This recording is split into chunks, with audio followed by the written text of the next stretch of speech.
Hello friends, ఈరోజైతే మా బుడ్డదాన్ని చూడడానికి ఊరి నుంచి మా అక్క అలాగే వాళ్ళ కూతురు వచ్చారండి. మా అక్క కూతురు పేరు ఈశ్వరి. తనకు నేనంటే చాలా ఇష్టం, నాకు కూడా తనంటే చాలా ఇష్టం.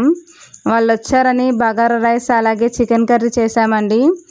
వంటలన్నీ కూడా చాలా బాగా కుదిరాయి, అందరికీ కూడా చాలా బాగా నచ్చాయి. నేను డెలివరీ అయినప్పుడు కూడా మా అక్క వాళ్ళందరూ నా దగ్గరే ఉన్నారండి. నాకు ముగ్గురు అక్కలు. ముగ్గురు అక్కలు కూడా నేను డిశ్చార్జ్ అయ్యే వరకు హాస్పిటల్లోనే ఉన్నారు. మళ్ళీ ఇంటికి వచ్చాక కూడా నన్ను బాగా చూసుకొని ఇంకా నాకు కొంచెం పర్వాలేదు అనిపిస్తే వాళ్ళ ఊర్లోకి వెళ్ళిపోయారండి. ఇంకా మళ్ళీ అప్పటి నుంచి ఇప్పుడే మా అక్క రావడము, చిన్న పాప బాగా గుర్తొస్తుందని తను చూడడానికి సడన్గా వచ్చేసిందండి.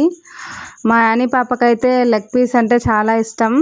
వాళ్ళ డాడీ అదే పనిగా తన కోసం ఎత్తిపెట్టి మరీ తనకు తినిపించాడండి. చూసారా తను ఎంత బాగా తింటుందో. అంతే ఈ mini vlog. Thanks for watching.